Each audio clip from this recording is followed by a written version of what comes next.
Praise God, isang pinagpalang araw po sa ating lahat at nasan mang lugar man po kayo ng ating mundo, naniniwala po ako na tayo po ay kakausapin ng ating Diyos sa oras na ito.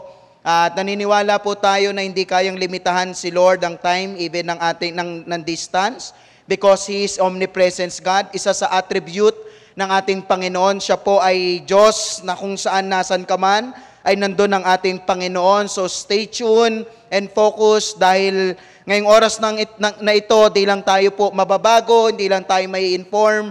At the same time, tayo din po ay matatransform at pagpapalain ng ating Panginoon. So stay focused, stay tuned. At ano man ang ating mga pinagdadaanan in the past few weeks, in the past few days, we believe that this is the day that the Lord has made. At napakabuti po ng ating Diyos sa ating mga buhay. Kaya po madalas ko pong sinasabi that God is good all the time, and all the time, God is good. So I pray na tayo po ay mag-focus, sama-sama po natin pagsaluan ang salita ng Diyos, at sama-sama din po tayong mabago at maranasan ang ating Panginoon. So sa lahat po ng excited ngayong oras na ito, pwede ka bang mag-type ng Amen sa ating comment section? Praise God. So by the way, welcome po sa ating third installment ng ating brand new series for the month of November entitled Healing in a Broken World. So dito po sa series na ito, pinag-aaralan po natin paano gumaling sa iba't ibang karamdaman ng ating buhay. So ito po ay may kinalaman sa iba't ibang mga struggles or karamdaman natin sa buhay. Kung paano tayo gagaling at makakalaya sa mga tila baga akala mong okay ka, tila baga akala mong wala namang problema. Ito yung mga sitwasyon na kung saan ginagawa kang walang silbi. So I pray, sama-sama po nating matutunan ito at sama-sama po tayong mabago sa series na ito, Healing in a Broken World. Paano gumaling sa iba't ibang karamdaman ng ating buhay. So lahat po ng excited, let's get started. Have you ever felt like something missing? May isang magandang question na kung saan, have you ever felt like something missing? Yung tingin mo ba, may mga parte sa buhay mo na kulang or nawawala? Or are you longing for a clearer sense of purpose in your life? Alam niyo po, tandaan po natin that you were created for a significance, not just survival. Tayo po ay nilikha ng Diyos na magkaroon ng significance or impact sa mundong ito, sa ating buhay. But mapangyayari lang po ito kapag alam natin ang kailangan mapunan sa ating mga kakulangan at kung paano natin maibabalik sa order or ayos ang ating mga buhay. Because baliwala ang buhay ng isang tao nang walang ayos. Magkakaroon lang ng significance or ng impact ang buhay ng isang tao kapag ito ay nasa order.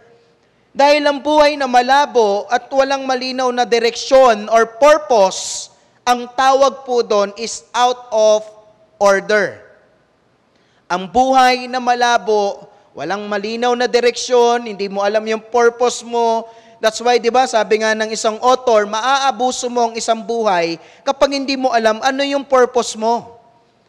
Kaya minsan, kahit na anong gawin mo, kahit anong effort mo, hindi ka nagkaka-breakthrough. O kaya, parang hindi ka umuusad. Nabubuhay ka naman, nag-e-exist ka naman, ginagawa mo naman yung mga dapat mong gawin, na akala mong yun dapat, pero hindi nagkakaroon ng impact. Parang mas hindi inaayos yung ating buhay. So, out of order. Kaya nga po pag sinabing out of order, not functioning well.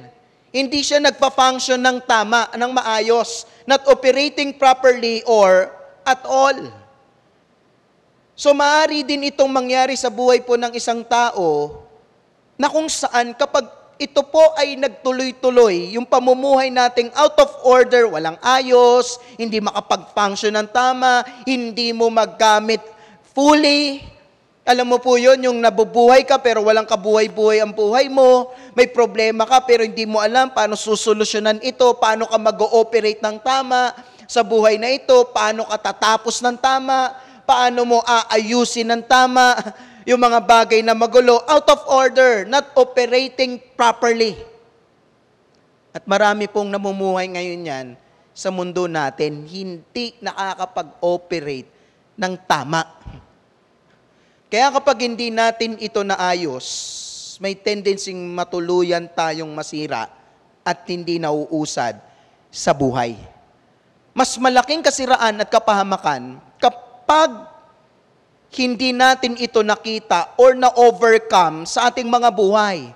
Itong mga akala mo okay ka pa, na akala mong maayos ka pa, pero hindi na pala. Out of order na pala yung buhay natin. At may kinalaman po ito sa pag-uusapan natin ngayon. Itong pag-uusapan natin ngayon, ito yung magsisilbi na blind spot mirror mo sa ating buhay para makita at malagyan mo muli ng tamang order ang buhay na ito. Kung paano natin maisasaayos. Paano muli or what to do when your life is not working properly. Paano ko muling, ano yung mga tama kong gagawin or mga tama kong focus or priority na kung saan para magkaroon muli ng tamang takbo at ayos ang buhay na ito. Someone said, a person who lives without knowing his purpose in life lives without order. Again, a person who lives without knowing his purpose in life lives without order. Kaya ang tanong ngayon, what to do when your life is not working properly? Ano yung mga dapat nating gawin para muling mag-work ang mga buhay at ang ating mga buhay at makaalis sa mga bagay na nagpapahirap at nagpapabagsak sa iyo? Kasi naniniwala po ako na tayo po ay kinreate ng Diyos para tayo magkaroon ng significance or ng impact. Kinreate ka ni Lord na may purpose. Kinreate ka ng Panginoon na upang magtagumpay sa buhay na ito. But the question is, what to do when your life is not working properly? Sa lahat po ng excited ngayong oras na ito, just type amen or I'm so excited. Naniniwala po ako that after this online service, your life will never be the same again. Open your Bible with me in the book of Haggai, chapter 1, verse 2 through 11. Haggai chapter 1, verse 2 through 11. What to do when your life is not working properly?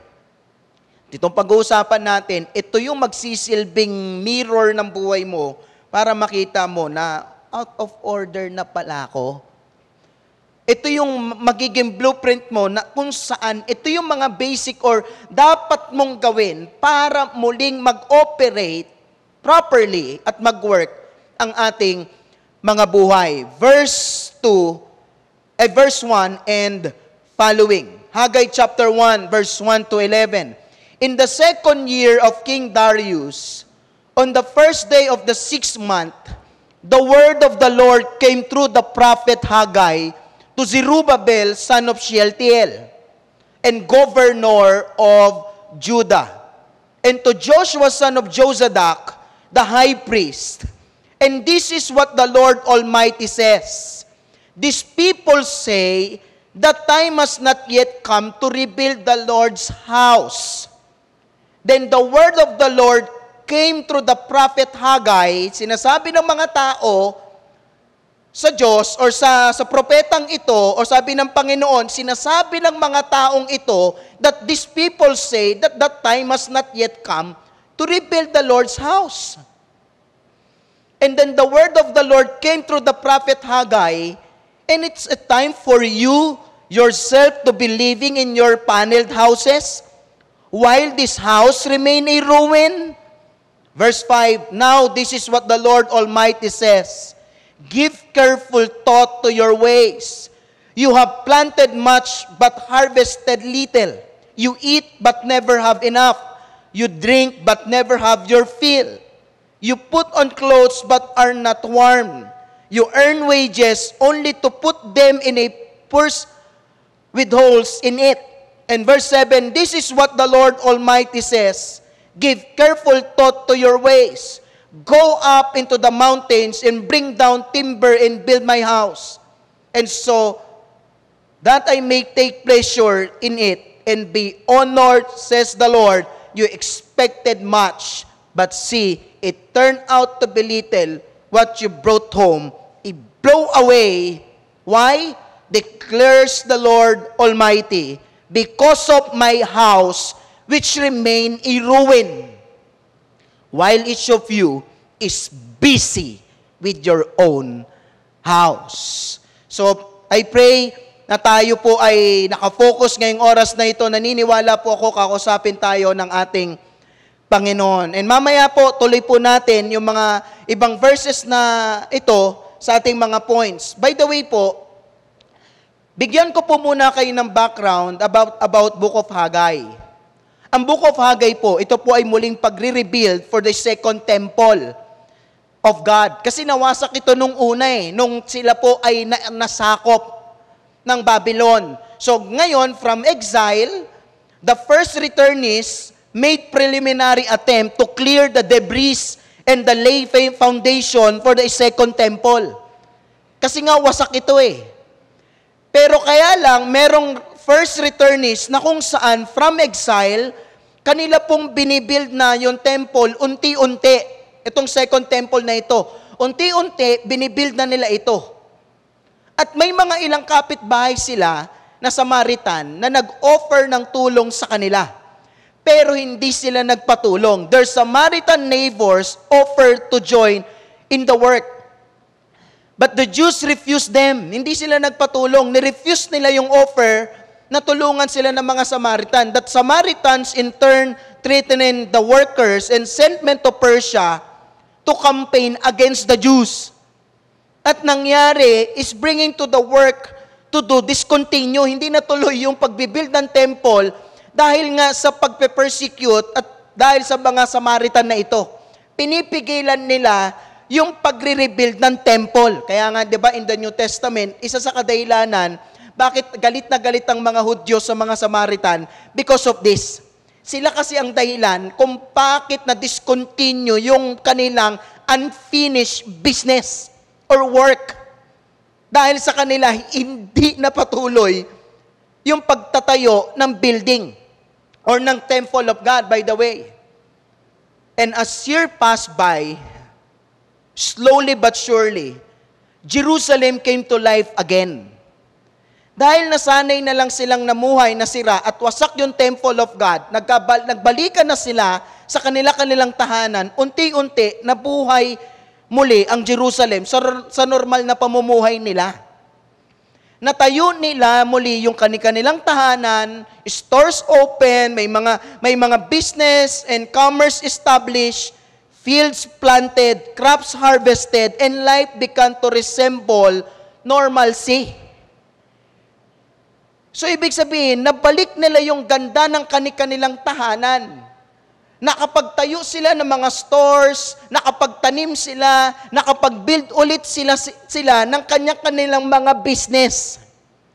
However, Israel got used to life without the temple.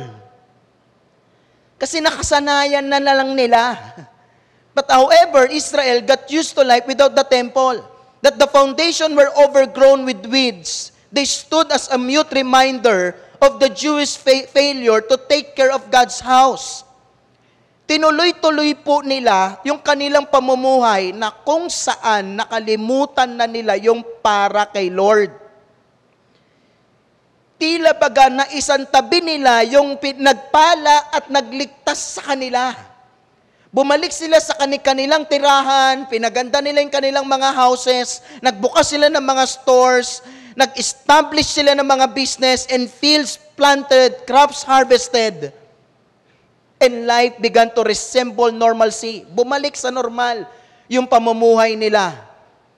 Kaso lang, nakalimutan nila yung para kay Lord. And 14 to 16 years passed. And then Haggai appeared on the scene with one prevailing message. Anong message po yun na binigay sa kanila? It's time to finish rebuilding the temple. Kasi may unfinished work sila At tila baga hindi nila ito naalala, nakalimutan na nila na wala sa priority nila si Lord. and sometimes, kaya hindi tayo magka-breakthrough sa buhay, dahil sa mga unfinished work natin. Tama yon. May mga priorities sa buhay natin na napaka-importanteng dapat gawin, pero may pinaka-top priority sa buhay natin na hindi mo dapat kalimutan. At walang iba, kundi si Lord. So meaning, it was a message of priority. That the temple was the center for worshiping God. Napaka-importante ng temple dati, yung worship hall nila. Na kung saan, it represented the heart and soul of the Old Testament religion. And although God is everywhere, tama yon. But the temple was the place on earth where God dwelt in a special sense. For the temple to lie in ruins was to neglect the worship God. It was a testimony of misplaced priorities. Ito yung sinasabi nating madalas na kung saan yung misplaced priority, na kapag ito pa ang hindi mo nagawa, pag ito yung na-misplaced priority mo, may tendency na marami ka nang hindi magawa. Pag hindi mo to na priority, pag ito yung hindi mo nagawa, marami ka nang hindi magagawa. Sa totoo lang, pinapahiya nila ang Panginoon at ang epekto nito ay walang nangyayaring maganda sa kanilang buhay at sa kanilang kinabubuhay. Reason is misplaced priorities, unfinished work, unfinished business. Ang tanong ngayon, paano na nila maitatama ang nakasanayan nilang mali? What to do when your life is not working properly? Kasi nagwo-work sila dito, pero hindi sila kumikita. Sasabi pa nga ng Panginoon sa kanila, kikita kayo, pero butas sa inyo mga bulsa. Walang nangyayari, walang pag-usad na nangyayari, at tila baga parang ang damot ng langit sa kanila. So paano nila naitama yung kanilang nakasanayang mali? What to do when your life is not working properly? So join me in our message today entitled, Out of Order. Out of Order. 3 proven ways to put your life in order. 3 mahalagang bagay na kung saan papaano mo muli malilinis ang buhay na ito. Papaano mo muli maiaayos ang buhay na ito. Tandaan, good things begin when bad things end. Kaya huwag kang masasanay sa mga bagay na hindi ka para dyan, na alam mong hindi ka para doon. Mahirap masanay sa mali kasi hindi ka magkakatama. Paano natin muli maayos ang ating mga buhay? Number 1. Sino na pong excited? Mag-type po ng Amen. Verse 2 and following. Paano natin malalagayan ng order muli ang ating mga buhay? Verse 2. This is what the Lord Almighty says, that people say the time has not yet come to rebuild the Lord's house. So makikita po natin dito, nung nagsalita ng propeta na ito, sinasabi ni Haggai sa bayang Israel, ito yung pinapasabi ni Lord sa kanila. Kaya lang, ang sinasabi nila is these people say that time has not yet come to rebuild the Lord's house. Sinabi nila. These people say. So para maitama ang ating mga buhay at mga mali nating nakasanayan at maiayos muli natin ito, number 1 is erase your excuses. Number 1 is erase your excuses. So makikita natin dito that Haggai confronted excuses for the temple lying in ruins. Alam niyo po sa buhay, kinakailangan mo nang marunong kang mag-break ng mga arguments or excuses na yan. Na kung saan, dahil kapag mayaman ka kasi sa excuses, maniwala ka, hindi ka kailanman magtatagumpay sa buhay. Your excuses is enough to sabotage your success. Sapat ang mga excuses na yan para hindi ka magkaroon ng pag-usad sa buhay. Para hindi mo matikman ang matamis na tagumpay. Your excuses is enough to sabotage your success. So erase your excuses. There are 2 causes of excuses here na makikita po natin. Na kung saan, number 1 is excuses deceive. There are 2 excuses of causes of excuses na makikita natin, number 1 is excuses deceive. Sabi nila, why is everyone saying it is not the right time? Sinabi nilang nila yon. Sa tingin lang nila yon, sa idea lang nila yon, sa understanding lang nila yon for rebuilding my temple.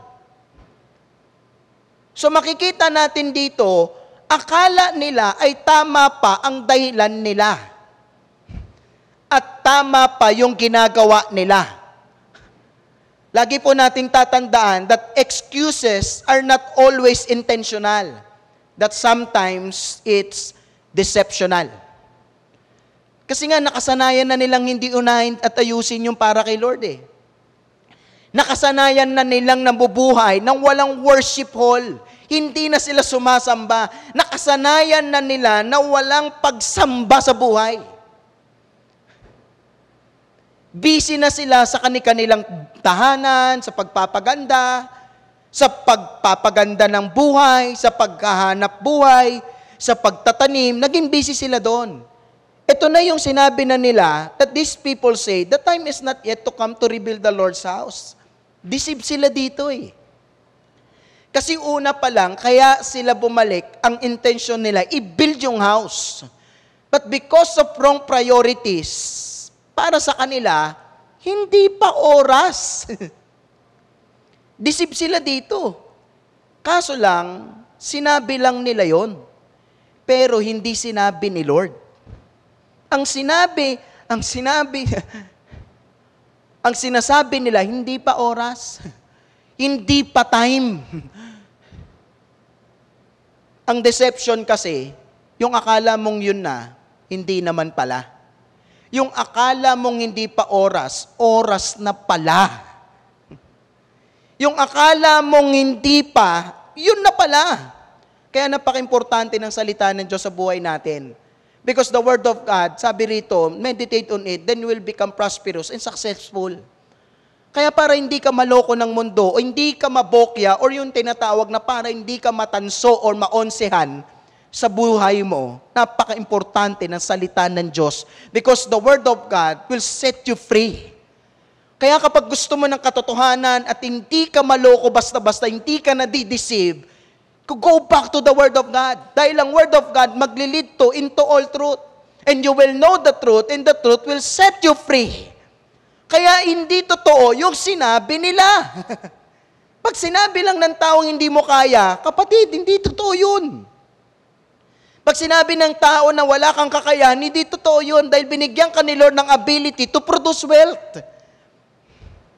Kaya lang hindi umuusad ang buhay mo, hindi dahil sa hindi mo kaya, mayaman ka lang sa excuses. Ang yaman mo lang sa dahilan. Kaya umihirap ang buhay ng isang tao kasi ang yaman-yaman natin sa excuses. Ang deception, yung akala mong yun na, hindi naman pala. So you have to erase your excuses. They intended to build God's house. So itatayo naman nila eh. They intended to build God's house. So may intention naman. Gusto naman namin. Itatayo naman nila.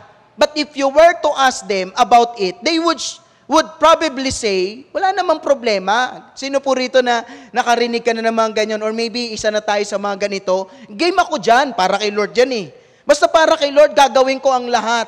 I will do my best. Di ba? Parang kahit magkapawis-pawis ako, para kay Lord yan eh. But not now. Yun lang. But not now. Pag para kay Lord, I will do my best. Gagawin ko lahat, but not now. Kasi madami pa akong problema eh. Marami pa kasi akong pinapriority, Pastor. Wala pa kasi ako masyadong time eh. Lalagyan ko muna ng schedule. Kapatid, maniwala ka. Matakot ka pag kay Lord wala ka ng time. Dahil pag si Lord nawala ng time sa'yo, tapos tayo. Hindi natin alam ano mangyayari sa buhay natin. Paano kaya sabihin ni Lord, wala akong oras, bigyan ka ng buhay. O, wala na, patay ka na. O, God bless. Wala na, pagtingin mo, uy, ano ba to, langit o impyerno? Kaya nakakatakot yung sabihin mo sa sarili mo na wala ka ng oras kay Lord. Tapos tayo dyan. Madami pang problema eh. May next time pa naman. Ang masakit kasi dito, pagdating kay Lord, hindi pa time. Why is everyone saying it is not the right time for rebuilding my temple? Pagdating kay Lord, hindi pa time. Pagdating kay Lord, ang daming dahilan. Pero pagdating sa sarili nilang bahay, time na. Or anytime pa. Na dapat maayos. Verse 4, is it a time for you yourself to be living in your panel houses while this house remain a ruin? So nagkaroon sila dito ng self-centered life. At tila baga sinantabi nila yung responsibility nila bilang bayan at anak ng Diyos. Na yung purpose nila na ma-rebuild yung house of worship nila. Yung nagpalaya at nagpala sa kanila, sadyang nakalimutan nila sa kanilang buhay. That's why excuses are deceptional. Marami tayong mga excuses na mali. Guguho ka sa mga akala mo lang. Sa mga sinabi mo lang. Sa mga akala mo lang, pero hindi sinabi ng Diyos. Pangalawa, na causes ng excuses is excuses delay. Una, nakita natin dito na excuses deceive. Na-deceive sila eh. Deceive sila rito. Hindi pa daw time. Alam naman nila at yun ang pinakaunang priority from exile. Kapag balik nila, yun ang ibibuild nila eh. Kasi napaka-importante dati sa isang bayan, yung worship God, yung temple of God. Na kung saan, pagwasak ito, pagpapakita yun, na wasak yung kanilang pagsamba at ang kanilang buhay. Kaya kapatid, kapag sira ang pagsamba mo, di ka nakakapagsimba, di ka nakaka-worship, wala ka ng oras kay Lord, sira buhay mo dyan. Pangalawa na causes ng excuses delay. It is not the right time. Again, excuses are explanation that lead to procrastination. Again, excuses are explanation that lead to procrastination. Kaya sa The Message version, sabi rito, a message from God of the angels' armies, the people procrastinate. They say, this isn't the right time to rebuild my temple, the temple of God. So church, wag mong lalakaran yung bagay na sinabi mo lang. Huwag mo paninindigan at tatayuan yung sinabi mo lang. Ang tanong dyan, sinabi ba ni Lord yan? Si Lord ba ang nagsabi niyan? That's why kapag kay Lord galing yung word na nilalakaran mo, mahirapan ka man o ma-persecute ka man, may mag-campaign man na pabagsakin ka, pag tama yung ginagawa mo, hindi ka nadideceive.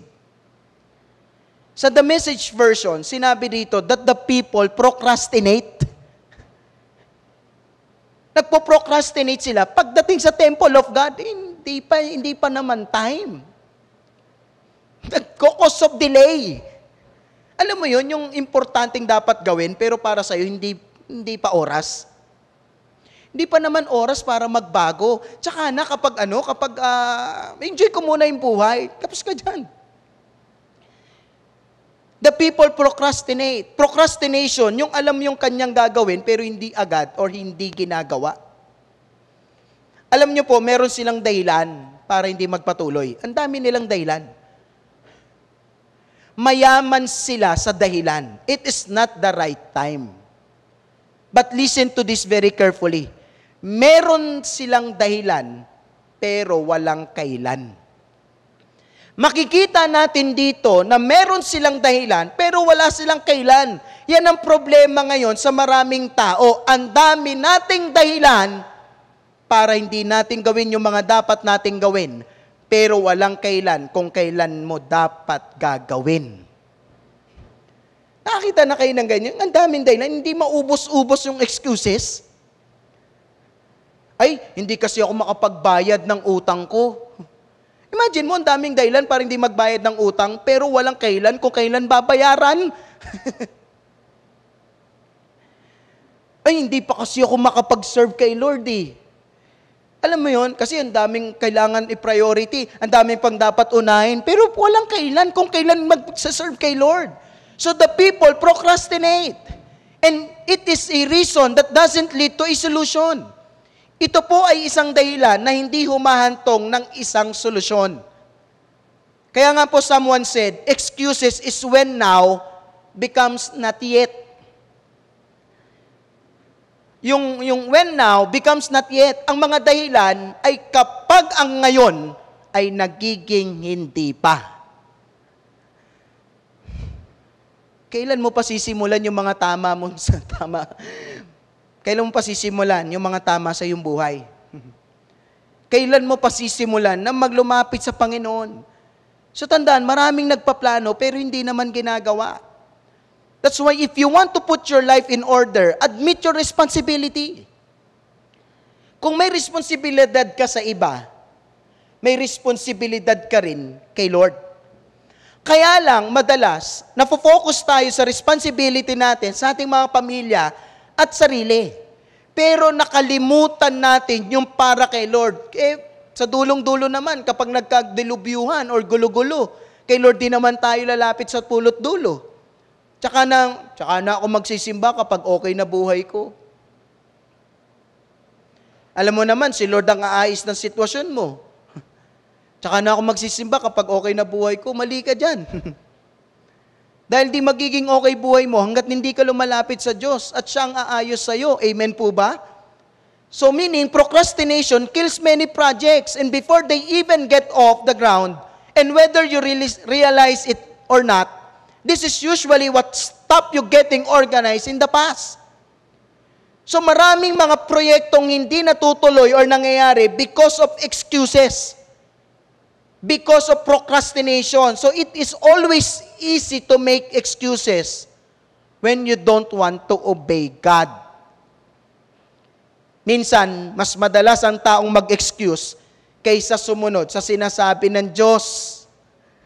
Kaya po sa mga mananampalataya po na nandito, kaya minsan huwag ka maniwala sa iba na laging nagsasabing, pagpipray ko muna. Tsaka na, pagpipray ko muna. Mukha namang banal dun sa sagot. Mukha namang maka-Diyos yung sagot. Pero kadalasan, excuses na lang ito ng maraming Kristiyano. Yung lagi mo sinasabing, pagpipray ko muna, wala nang pag-uusad yung buhay mo, pagpipray mo muna. Imagine mo, papunta ka na ng impyerno, pagpipray mo muna, okay ka lang? Pagpipray ko muna. Kung mag-aaral ako ng mabuti, pagpipray ko muna. Sometimes, excuses na lang yan eh. Wala namang masamang manalangin. Pero ang panalangin, dapat kinikilusan din. Napaka-importante nun. Kaya dito, it is not the right time for rebuilding my temple as the Lord. So, merong dahilan, pero walang kailan. Tandaan, pag gusto, maraming paraan. Pag ayaw, maraming dahilan. Alam niyo po, Benjamin Franklin said, I never knew a man who was good in making excuses, who was good at anything else. Grabe, no? I never knew a man who was good at making excuses, who was good at anything else. Wala akong kilala na magaling magdahilan, na magaling sa kahit ano. Kaya kapag tinamaan ka ng excuses na yan, tuloy-tuloy at tumutuloy-tuloy yan, tapos ka dyan. Siguradong tatamaan ka ng pagkawalan ng tagumpay. What to do when your life is not working properly? Number 1 is erase your excuses. Erase your excuses. Number 2, what to do when your life is not working properly? Verse 3 and 4. Then the word of the Lord came through the prophet Haggai. Is it a time for you yourself to be living in your panel houses while this house remain a ruin? Sabi ni Lord, yung para sa inyo, naayos nyo na, may oras kayo. Marami kayong paraan para unahin at i-priorities yung mga bagay na gusto nyo, but while this house remain a ruin, nasisikmura nyo yun. Natatanggap nyo yun, okay lang sa inyo yun. So tila baga dito, may dinidil si Lord sa kanila na kung saan sinasabi nila is hindi pa time para kay Lord. Pag kay Lord, hindi pa time. Pero pag para sa'yo, time na. in love na po ako eh. 'Di ba? Kapag na in love ka, dapat gawin mo, kilusan mo because love in action. Tama naman. Pero ang pag-ibig nilalagyan din ng timing. Pagpasok ng relationship. Imagine mo, may dapat ka pa munang pag-aralan or tapusin. Inuna mo yun, tapos ka dyan. Kaya napaka-importante, hindi ka dapat nalilid lang ng emosyon. Because your emotion affects your motion. May tendency, sumemplang ka dyan. Kapag puro emosyon mo lang lagi, ang susundin mo. Kaya may dinidil si Lord dito. Na kung saan, pagdating sa kanilang pangsariling kapakanan, sa bahay, trabaho, kaperahan, is right time. Pero pag kay Lord, hindi pa time. Kaya number 2, what to do when your life is not working properly? Number 2, stop your selfishness. Stop your selfishness. So here, Prophet Haggai challenged the people's selfish behavior. That panel houses can mean covered or roofed. But the point was that it's represented the finishing. The finishing touches, na halos patapos na yung kanila. And their homes were not in process. No weeds were growing around their unfinished foundations. And their homes were complete while the house of God remained a ruin. Nasa kanila, unti na lang, matatapos na, mapifinish na, at tila baga kay Lord, while the house of God remained in ruin. Nauna na nila yung mga bagay-bagay. But itong mga dahilan, at ito yung nagiging dahilan, na kung saan nasanay na silang hindi na unahin yung para kay Lord. Tandaan, kapag naging makasarili ka na, makakasanayan mo na ang hindi magandang buhay. Ang pagiging makasarili ay pagiging madamot. Kaya di ba mapapansin mo ang Bible, sinabi niya, sa darating na huling mga panahon, huwag mong mamahalin yung sarili mo. Kaya hindi siya sinami sa Great Commandment eh. Di ba? Ang Great Commandment, love the Lord your God with all of your heart and love your neighbors as yourself. Kasi normal na tulad na may namahal natin yung sarili natin. Pero in the last days, ang mga nagmamahal ng gusto sa sarili, selfish. Hindi na sila, wala na silang pakialam kay Lord. So tandaan, kapag naging makasarili ka na, makakasanayan mo ng hindi magandang buhay. Question is, paano natin i-stop or i-erase ang pagiging selfish natin? Itong selfishness na ito, paano mo ito maaalis? Paano mo ito mai-erase? Number 1, stop putting yourself first. Stop putting yourself first. Verse 4, your people are living in beautiful houses. Sinabi rito that you people are living in beautiful houses, but my temple is still just a heap of stones. It is a time for you to do something about it. So ang sagot ni Lord sa kanila is, bakit pagdating para sa bahay ko, hindi pa time? Bakit pagdating palagi sa akin, parang wala kang gana? Bakit pagdating sa Korean novela, kaya mo magtapos ng episode 1 to episode 12? Yung buong series ng Korean novela, kaya mong tapusin, pero yung 1 hour na service, parang tila baga, bugot na bagot ka.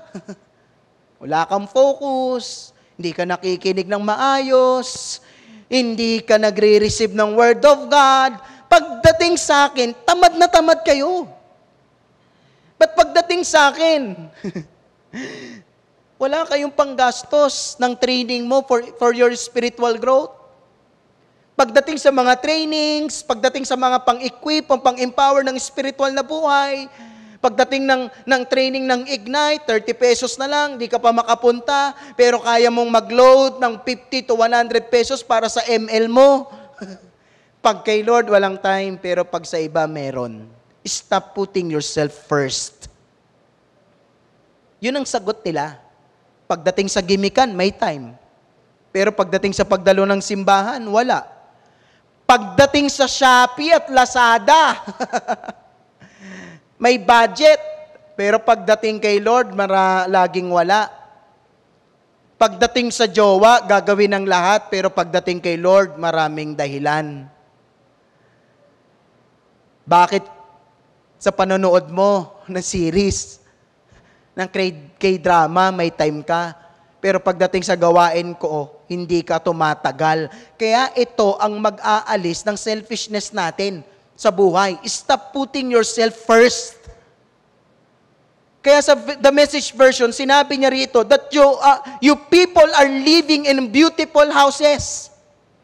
But my temple is still just a heap of stones. It is time for you to do something about it. By the way po, please understand na kung saan nothing is wrong with having a nice home. Hindi dito binabangga or inaayawan ni Lord na magkaroon tayo ng magandang buhay or magandang bahay.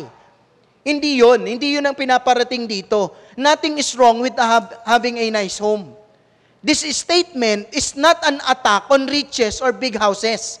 Gusto nga ni Lord yun sumasagana tayo sa buhay, nagiging mapagpala tayo sa ibang tao, pinagpapala tayo, tapos tayo po ay, alam mo yun, gumaganda yung mga bahay natin, di ba? Dumadami yung pagpapala natin, umaangat buhay natin. Gusto ni Lord yun. Kaso lang, ang masama ay ang magkaroon ka ng magandang tahanan habang ang bahay ng Diyos ay wasak. Yung ayos ka ng ayos ng tahanan nyo, pero para kay Lord, kinalimutan nyo na. Yun ang pinaparating dito, yun ang masama. Yung magkaroon ka ng magandang tahanan habang ang bahay ng Diyos, di man lang tayo di man lang tayo makapagtanim.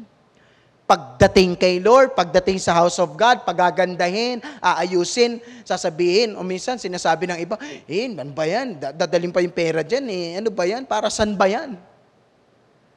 Laging may tanong. Laging may argument, pagdating kay Lord. Ang mali, yung malaking gastos mo sa ibang bagay, pero yung training mo para sa spiritual life mo, wala kang budget. May pamasahe papunta sa jowa, pero papunta sa church, laging wala. May pang-ipon at pambili ng iPhone 16 Pro Max, pero walang pang tithes and offering kay Lord. Selfishness.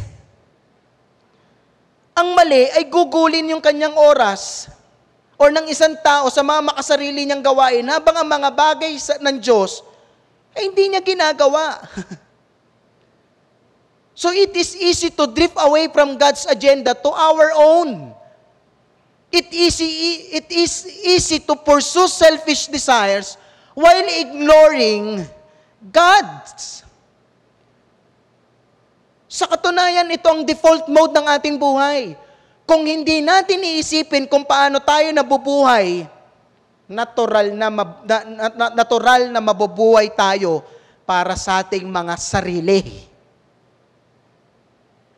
Kung hindi natin iisipin yung purpose, saan tayo nabubuhay, para kanino tayo bumabangon, para kanino tayo nabubuhay, natural na mabubuhay ka sa pangsarili mo.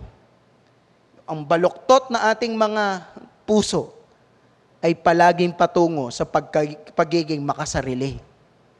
Ito ang nangyari sa mga Hudyo na binanggit ni Hagay. That selfishness is the greatest curse of the human race. Sabi ng isang author, that selfishness is the greatest curse of the human race. Ang daming nawasak at nasirang buhay dahil sa naging makasarili sila. Di, bayaan mo silang maingayan, basta masaya tayo. Tapos ka dyan. Bayaan mo silang magutom, batla at least ako masarap yung buhay ko. Selfishness. The poison of selfishness destroy the world. Kaya huwag kang maging makasarili. Ang pagiging makasarili ang magiging dahilan para hindi mo magawa ang pinaka-importante. Kaya sabi ni Joyce Meyer, its selfishness is the key to being miserable. Then selfishness must be the key to being happy. So ibig sabihin, sabi niya rito, that selfishness must be the key to being happy. Subukan mo maging mapagbigay.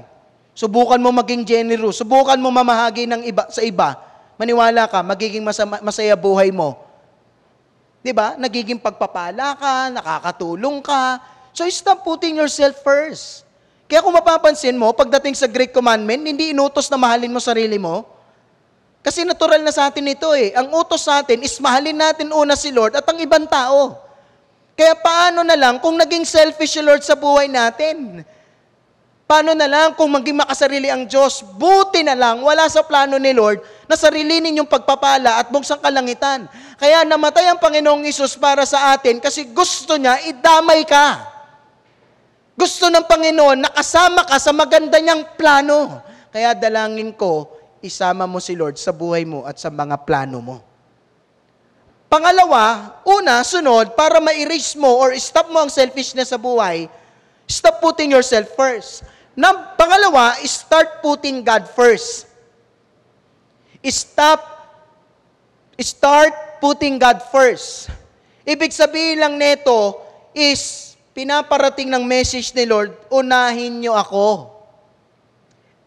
But my temple is still just a heap of stone and it's time for you to do something about it.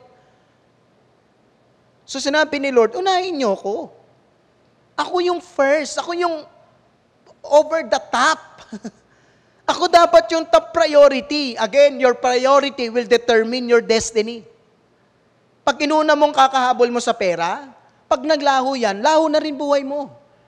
Pag inuna mo na lang na mag-business, inuna mo na lang yung pamilya mo, inuna mo na lang yung mga bagay mga bagay na nawawala, pag yan nasira or may hindi magandang nangyari, babagsak ka dyan, guguho ka dyan. Hindi naman sinasabi ni Lord na hindi mo mahalin pamilya mo, hindi ka magtrabaho, sinasabi lang dito ni Lord, start putting God first. So to have a good life, put God first in your life, not yourself. Kapag inuna mo si Lord, hindi ka mangongolelat sa buhay. Matthew 6:33, but seek ye first the kingdom of God and His righteousness, and all these things shall be added unto you. Proverbs 3:6, in everything you do, put God first, and He will direct you and crown your efforts with success. So ang success pala ay nakukuha kapag inuuna mo si Lord. Again, hindi ka mangungulelat kapag si Lord ang inuna mo. To have a good life, put God first in your life, not yourself. What to do when your life is not working properly? Number 2 is stop your selfishness. Stop na yon. Lord, wala akong oras dyan eh. Pero intention naman nila, maybe pag tinanong mo, intention nila, gagawin natin yan, para kay Lord yan. Ambag ako dyan, pero wag muna ngayon ha. Alam mo, nagpo-procrastinate. Tsaka na. Hindi naman sa walang oras. Di ba? Minsan mga excuses natin eh. Yung mukhang kabanal-banal naman. Yung mukhang okay naman eh. Wala pa naman. Pag na ako, kapag nagkaroon na. Mga nagkaroon ka, binili mo agad sa Shopee. Hindi ka nag-tights eh. Okay? Dalangin ko, to have a good life, put God first in your life, not yourself. So what to do when your life is not working properly? Stop your selfishness. Erase your excuses. And number 3, and last but not the least, verse 5. Sabi po rito, now this is what the Lord Almighty says, give careful thought to your ways. Sabi niya rito, give careful thought to your ways, or consider your ways, or give careful thought to your ways. Number 3, what to do when your life is not working properly? Number 3 is assess your activities. Assess your activities. So para maitama ang mga kanakasanayan nating mali, evaluate your activities. Evaluate your priorities. Evaluate your life. Examine your life. And twice Haggai instructed the people that consider your ways or give careful thought to your ways. Tignan mong maigi. So it was time for the people to do some serious self-assessment before the Lord. It was time for the people to do some serious self-assessment before the Lord. Then Haggai wanted the people to stop long enough in their busy schedules to evaluate their life in light of God's Word. Haggai wanted the people to stop long enough in their busy schedules. Sa dami nilang ginagawa, to evaluate their life in lights of God's Word. Kaya sa Tagalog, sabi ni Lord, matitiis nyo bang tumira sa magandang bahay habang wasak ang templo ko? Isipin ninyo ang mga nangyayari sa inyo. Tila baga may kinalaman si Lord sa nangyayari sa kanila. Ay, by the way, God is good. Pero si Lord din ay Diyos na nagpaparusa at nagdidisiplina. Kaya sabi niya, therefore, God wanted them to assess their actions, to evaluate your actions, to examine. Ang ganda nito, kapag may mga maling nangyayari sa buhay ng isang tao, it's time to evaluate ano yung mali mong ginagawa. Ano na yung nagagawa ko? Ano na yung ginagawa ko ngayon? Ba't nangyayari sa akin to? Bakit pa ulit-ulit na lang ako sa sitwasyon na ito? So tatlong mahalagang bagay pag nag-evaluate ka sa buhay. Number 1, what went wrong? Number 1, what went wrong? Unang kailangan makita mo muna, para makita mo yung blind spot na ito, may mali ba? Baka may mali na. Baka mayroon na akong nagagawa na against na kay Lord. Baka may inuuna na ako at ito na lang yung nagiging buhay ko, pero wala na yung buhay ko sa Diyos. Baka kakahabol ko sa mga bagay na ito, hindi ko na nasusunod si Lord sa buhay ko. What went wrong? Baka kasi may mali na. They were busy but not productive. Yun ang kanilang problema. Imagine mo, marami silang ginagawa pero walang nangyayari sa buhay nila. Kapos pa rin. Naranasan mo na yan. Ang ganda naman ng income mo. Ang ganda naman ng salary mo. Ang ganda naman ng career mo, pero napaka-empty pa rin ang buhay mo. Parang napaka-useless. Napaka-empty. Parang tuyot. Kulang pa rin. Hindi pa rin nagiging tama buhay nila. Hindi ka makaipon-ipon. Hindi ka makapag-build ng emergency fund. Kasi ang daming dahilan, pero walang kailan. They were busy but not productive. They were busy but not fulfilled. So marami ang inasik ninyo, pero kakaunti lang inyong ani. May pagkain nga kayo, pero kulang. May inumin nga kayo, pero hindi rin sapat. May damit nga kayo, pero giniginaw pa rin kayo. At may tinatanggap kayong sweldo, pero kulang pa rin. Kaya isipin ninyo ang mga nangyayari sa inyo ngayon, sabi ni Lord. Biruin mo, naubos lakas mo at oras mo, pero walang sense of fulfillment na nangyari. Imagine mo, pagkakuha mo ng sweldo mo, hindi mo man lang na-enjoy, pero na-enjoy na ng Bombay yung sahod mo. Na-enjoy na ng Bombay yung sahod mo. Yung may ginagawa ka, pero parang walang naiipon, walang nagiging bunga. Kaya sabi ni Lord, isipin ninyong maigi. What went wrong? Yung may ginagawa ka, pero walang naiipon. Nagtatrabaho ka, pero walang nangyayari. Parang kanta, may bulsa, pero wala namang pera. May bulsa, pero wala namang pera. Puro forma, pero wala pira. Shopee ng Shopee, Lazada ng Lazada. Pagdating kay Lord, wala pa kasing budget. Pag-ipunan ko muna. Pero pagdating sa sariling kagustuhan, gagawa ka ng paraan kahit ikautang mo pa. So they were busy but not productive. They were busy but not fulfilled. What went wrong? So assess your activities. Number 2, pag-assess ng activities, how to make things right. What went wrong and how to make things right. Verse 8, go up into the mountains and bring down timber and build my house. And so that I may take pleasure in it and be honored, says the Lord. So assess your activities. Isipin mo rin, paano magiging tama ito?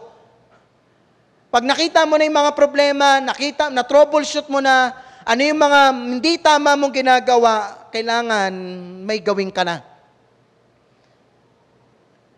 Good things begin, and bad things end. Ano yung hindi mo nagagawa?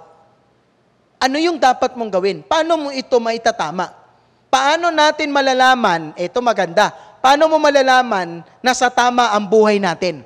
How will you know if your life is really in order? Pakikita natin yan sa mga passages or sa mga verses na binasa natin. Sa verse 8, para malaman mo, how will you know if your life is really in order?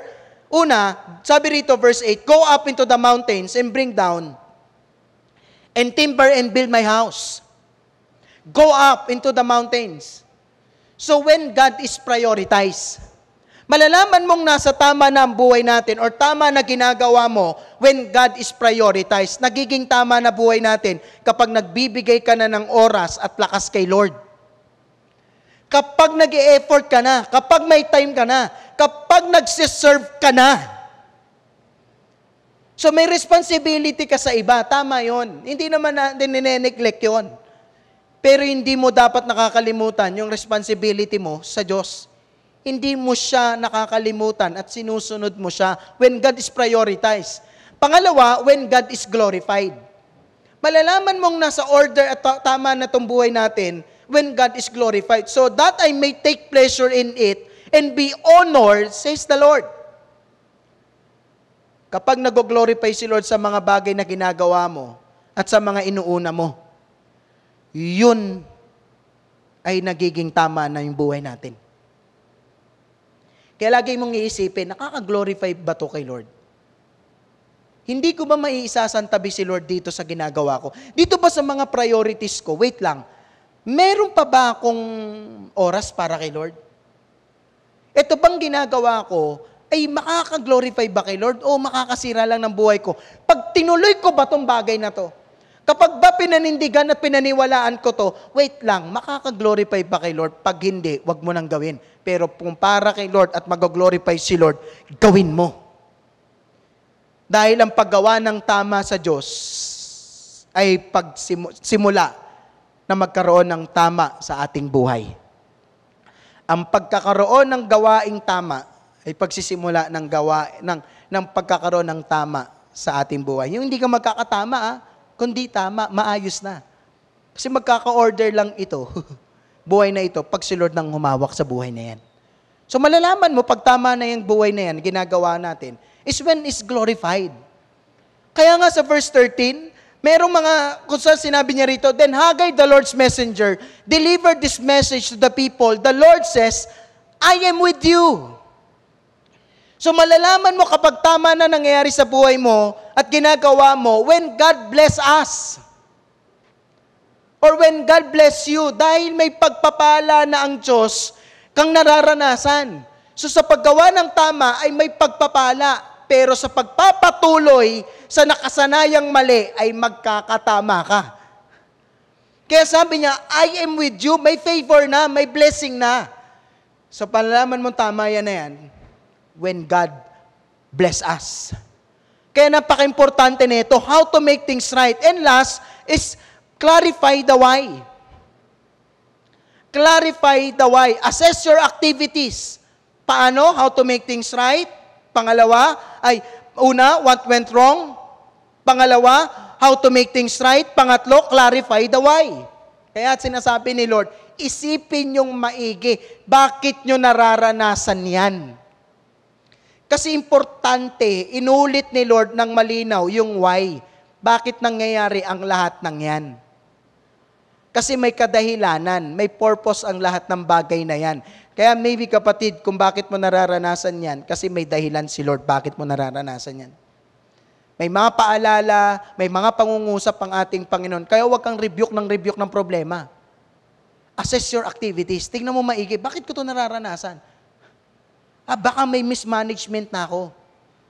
Baka may wrong priorities na ako sa buhay. Kaya siguro kahit na anong gawin ko sa buhay, hindi ko masolusyonan yung problemang ito, hindi magkaroon ng payapa ang buhay na ito, hindi ako magka-breakthrough, hindi ako makausad because of my house which remain i-ruin. Kasi, may bakit. Why? Kasi nasabi ni Haggai sa kanila, hey, people of God, it's God who controls the rain and the harvest. He is withholding His blessing because your priorities are not right. Kaya hindi maibigay ng Panginoon yung pagpapala sa buhay natin. Kaya minsan hindi pinatutubo, pinalalago ni Lord ang mga trabaho, business na meron tayo because priorities are not right. And put His house first and He will bless you. Na nire-remind ni Haggai sa kanila, hawak ni Lord ang tagumpay mo. Hawak ni Lord ang kaayusan ng pamilya mo. Hawak ng Diyos ang pagpapala mo. Hawak ng Diyos ang promotion mo. Kapatid, unahin mo lang si Lord, then God will bless you. Hindi ka ipapahiyan ni Lord dahil hindi ka mangungulela at pag si Lord ang inuna mo. Hindi nila alam na si Lord ang dahilan kung bakit hindi sila pinagpapala. Kung bakit napaka-empty pa rin ang kanilang taniman. Napaka-empty pa rin ang kanilang tahanan. Napaka-empty pa rin ang business ng kanilang buhay. Why? Declares the Lord Almighty, because of my house, which remain a ruin. While each of you is busy with your own eyes, with your own house. Kaya po sabi nung isang author, the clarity of why enhances the significance of what we do. The clarity of why enhances the significance of what we do. So nakakatulong itong why na ito, na kung saan ang kalinawan ng bakit ay nagpapataas ng kahalagahan ng ano nang ginagawa natin. Bakit mo yan nararanasan? Bakit ganyan yung buhay mo? Bakit paulit-ulit na lang ako sa sitwasyon na ito? Why? Enhances the significance of what we do. Ano na ang ginagawa mo? Ano ang ginagawa mo ngayon? So when the people obey God, send them a message. Pag sununod nila si Lord, kapag ginawa nila yung kalooban, pag inuna nila si Lord, ang sabi ni Lord sa kanila, I am with you. I will never leave you, nor forsake you. Ito po yung part 2 na pag-uusapan natin next week. Tatapusin natin ang buwan na ito. We will end this month with a bang. Itong part 2 natin, ito yung sinabi na ni Lord sa kanila na I am with you. But for now, let me remind you, when God is first, He bless you. When God is first, He bless you. God will not bless anything that irritates Him. Hindi pagpapalain ng Diyos ang anumang nakakainis sa Kanya. Anumang hindi sumusunod sa Kanya. So take time to assess your activities. Evaluate. Evaluation is a good thing. That is why powerful individual and countries and organization that make a regular assessment. Kaya sila nagiging matagumpay, itong mga individual na itong mga bansang makapangyarihan, o yung mga organization at business na nagtatagumpay because they make a regular assessment. Meron silang regular na pag-assessment sa kanilang buhay. Socrates wrote, the unexamined life is not worth living. The examined life is not worth living. Kahit na anong sikap mo, kapag mali ang priority mo, calamity pa rin ang ending mo. Hindi mali na intindihin mo yung pamilya, hindi mali na intindihin mo yung business mo, trabaho mo, yung sarili mo. Ang mali ay yung kalimutan mo si Lord sa buhay mo. Kaya mga kapatid, para sa ating application, dito sa mga napag-usapan natin, maniwala po kayo, ito po yung opportunity natin ngayon, na kung saan, alam niyo po, meron po tayong tinatawag na Amazing Expansion 2025. At taon-taon po natin ito ginagawa, itong Amazing Expansion na ito, na kung saan ito po ay magiging tool natin, na kung saan para lumawak at mapaganda pa ang ating bahay-sambahan, ating gawain para sa Diyos, so mas mabigyan pa ng ganda at ayos ang ating mga gawain. Kaya alam niyo po, please be updated po sa ating mga online announcement or sa ating mga campuses. Meron po tayong mga darating na form or maibibigay po sa inyong mga form ng inyong mga leaders or sa mga campuses natin na ilalabas po para po doon sa kung saan ipipledge natin para sa Amazing Expansion 2025. Taon-taon natin to ginagawa. Nakikiisa tayo at sumusunod tayo sa salita ng Diyos. Na kapag gusto mong magkaroon ng pagpapala, unahin mo si Lord. Kaya taon-taon, nag-expansion po tayo, nagpe-pledge po tayo, nagpa-promise tayo sa Panginoon, nagko-covenant tayo, na nakikiisa po tayo sa pag-ambag, sa pagbibigay ng wealth natin, na laman ng iyong puso para sa pagpapalawak at pagpapaganda ng Diyos. I challenge you, itong pinakamagandang pagkakataon para ma-apply ang ating mga napag-usapan. Kaya po, sabi rito, what you brought home, I blow away. Why? Declares the Lord Almighty, because of my house, which remain a ruin. While each of you is busy with your own eyes. Apply natin ito. Talangin ko, makiisa po tayo sa pagpapaganda pa, papalawak ng gawain natin. What to do when your life is not working properly? Number one is erase your excuses. Erase your excuses. Again, your excuses is enough to sabotage your success. Sapat ang mga dahilan at excuses mo para hindi ka magtagumpay. Mayaman sila sa dahilan, pero wala silang kung kailan gagawin. Pangalawa, stop your selfishness. Stop putting yourself first. Into natin yung lagi sa pangmasarili natin. Ito gusto ko. Ito uunahin ko. Put God first. Always remember this. Pag inuna mo sa Lord, hindi ka mangungulilat. Pangatlo, assess your activities. What went wrong? What makes right? Sa mga bagay na alam mong mali. Then I don't want you to miss the concluding remarks of God through the prophet Haggai. Paano mo malalaman agad kapag may dapat kang ayusin at itama ang iyong buhay? Paano mo ma-assess na may kailangan ka ng ayusin? May hindi na tama, may out of order na. Hindi ka na makapag-operate, hindi ka na makausad, na kahit anong pilit mo, hindi na susolusyonan. Paano mo malalaman? Verse 10, 11. Therefore, because of you, the heavens have withheld their dew and the earth its crops. Therefore, because of you, the heavens have withheld their dew and the earth its crops.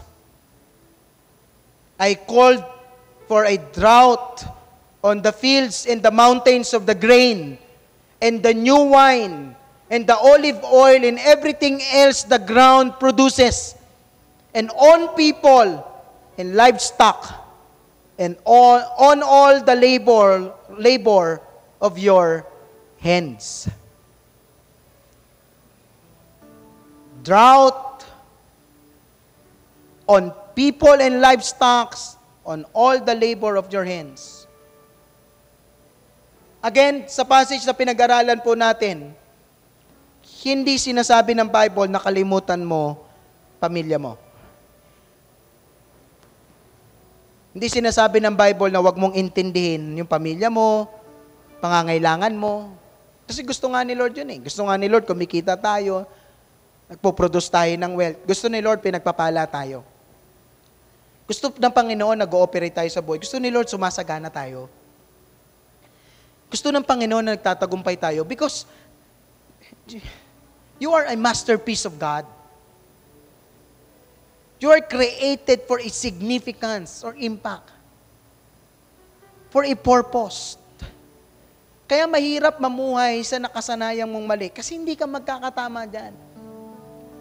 Kaya dito napakagandang assessment nito, pang-evaluate, na wait lang, may dahilan si Lord. Bakit nangyayari sa kanila yon? Na kahit anong kita nila, kinakapos pa rin, sabi ni Lord.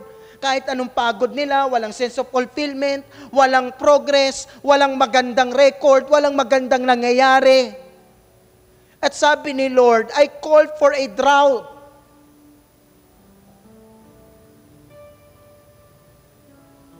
So hindi naman sinasabi ni Lord na wag mong intindihin yung pamilya at meron ka or ng business mo. Ang sinasabi lang ng Diyos, wag mong kalimutan ng Diyos sa buhay mo. Sana pagdating kay Lord, marami kang time. Sana pagdating kay Lord, marami kang paraan, hindi ka maraming dahilan.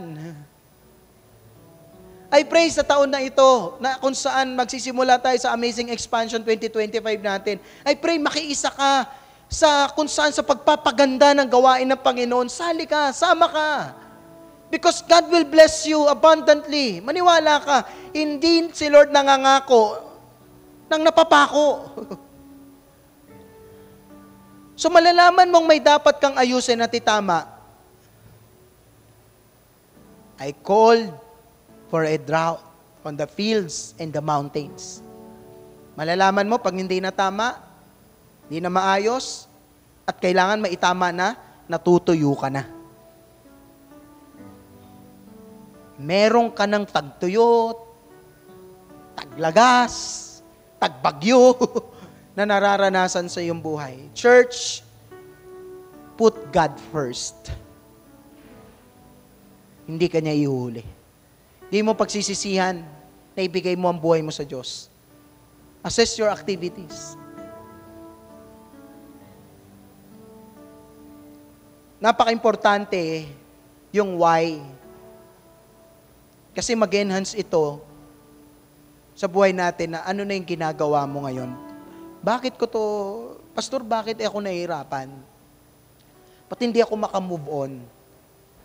Bakit down na down yung buhay ko? Bakit lagi na lang akong nadidepress, lagi na lang akong nadadown, lagi na lang akong nadidiscourage, lagi na lang akong bigo, lagi na lang hindi maganda nangyayari sa buhay ko. Evaluate your activities. Baka kasi sa dami ng alalahanin mo, hindi mo na naalala si Lord sa buhay mo. Baka sa dami ng bit-bit mo, hindi mo na nabigay kay Lord yung bit-bit na yan. Why not surrender everything to God? Believe me, after this, your situation will never be the same again. God will bless you. God will transform you from better life. Naniwala ka, mahal ka ng Diyos at nandito siya. Ngayong oras na ito, kung nasang kamang lugar ngayon, hindi ko alam, nasang bansa o parte ka ng mundo ng Pilipinas, but you need God. You need Jesus. Di ka nag-iisa. Lagi lang nandyan ang Diyos. Naghihintay ng tagtawag mo. Maniwala ka, hindi mo pagsisisiyan unahin si Lord. Hindi mawawala yung kapayapaan. Mapagtatagumpayan mo yung discouragement, yung disappointment, yung mga issues, yung mga circumstances na yung kakaharapin because God is with you. God is with you. Kung pakiramdam mo, kapatid, walang nakakaintindi at nakakaunawa sa'yo. Kung pakiramdam mong nag-iisa ka na lang, nagkakamali ka. He is Emmanuel. God is with us. God is with you. Di ka nag-iisa. Bigay mo buhay mo sa Kanya. Suko mo lahat. Ngayong oras na ito, mananalangin tayo. At habang nandiyan ka sa lugar na yan, iniimbitahan kong itaas mo yung dalawang mong kamay. At habang nakataas ang dalawang kamay na yan, na nakapikit ang iyong mga mata, ayaw mong maranasan mo ang pagyakap, pagpapalakas ng Diyos sa buhay mo. Ngayong oras na ito, lalapit tayo sa Diyos. Sasabihin mo ang panalangin na ito. Sabayan mo lang ito, kapatid. Panalangin ito ng pagsuko, pagpapakumbaba sa Diyos. Sabihin mo sa Kanya, Panginoon, simula ngayon, lumalapit po ako sa iyo at nagpapakumbaba. Simula po ngayon, sinusuko ko po ang lahat sa iyo at ang aking buhay. Tinatanggap po kita bilang aking Diyos at tagapagligtas ko. Ikaw na nga po ang maging hari ng buhay ko. Patawad po sa lahat ng aking kasalanan. Sa pangalan ni Jesus, Amen and Amen. Then right now, habang nakapikit ka, kapatid, nasang lugar ka man ngayon, ngayong oras na ito, gusto kong malaman mo, kaya ni Lord ayusin ang lahat ng gulo sa buhay mo. kayang ibangon muli ni Lord ang mga nasira. Kaya muli ni Lord magpadala ng tubig sa natutuyo mong lupa. Kaya muli ni Lord magpabagsak ng ulan sa natutuyo mong sitwasyon. God loves you so much. Surrender everything to you. Surrender everything to God. Ikaw at ang ating Diyos. Habang napapakinggan mo ang song na ito, kapatid, ngayong oras na ito, from screen to screen,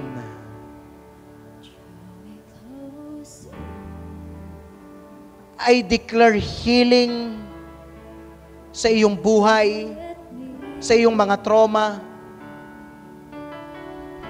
sa iyong mga pagbagsak, sa iyong mga mapapait na sitwasyon. I declare healing right now in the name of Jesus.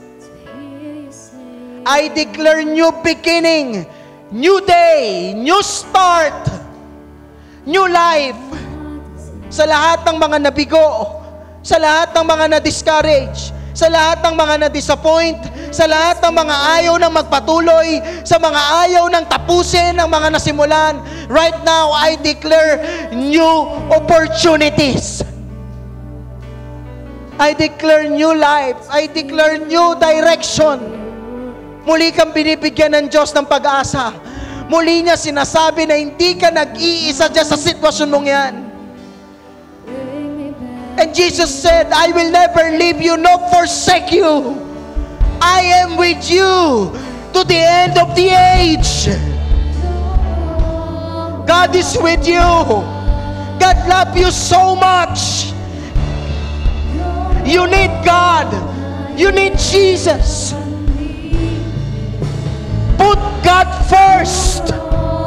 And the Bible said, all these things shall be added unto you. Idadagdag ng Diyos ang mga bagay na wala sa'yo. Idadagdag ng Diyos ang kagalingan. Idadagdag ng Diyos ang promotion.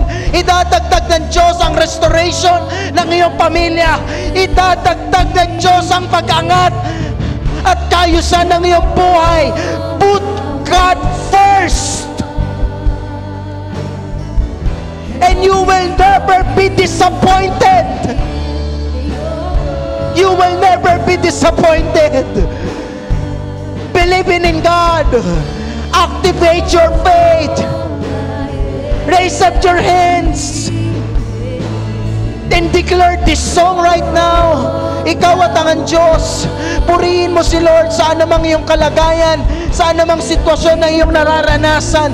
Worship God with all of your heart, with all of your soul, with all of your strength. God will bless you. God will restore you. God will heal you. God will give you a genuine freedom from your past, from your issues, from any curses in life. Freedom in the name of Jesus. Worship God right now.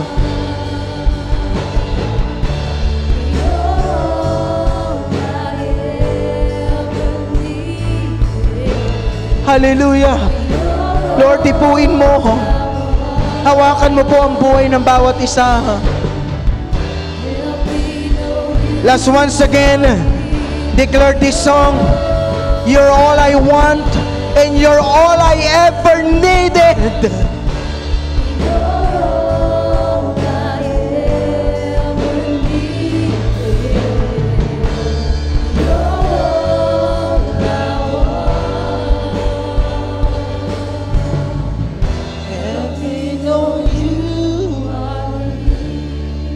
Lord, muli po, dalangin ko po, Panginoon, sa bawat isa, Panginoon, na nandito. Lord, Ikaw po ang mag-comfort, mag-restore ng strength niya. Meron dito, Lord, na transform, pinalaya, muling lumakas, muling magsisimula sa buhay, muling itatama ang ginagawa, muling itatama ang mga priority, Lord, sa buhay. Naniniwala kami, Lord, na kapag inuna ka namin, hindi mo kami huhuli. Hindi kami mabibigo kasi hindi ka nang bibigo. Amazing people of God, starting today, put God first.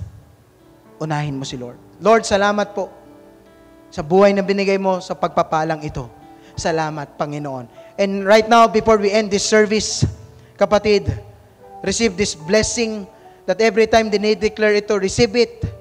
Kapatid, that every time tinatanggap mo ito, ikaw ay pinagpapala at magiging pagpapala. Church, may the Lord bless you and take care of you. May the Lord be kind and gracious to you.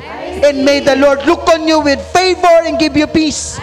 Lord, nire-receive namin ang blessing na ito in Jesus' name. Amen and amen.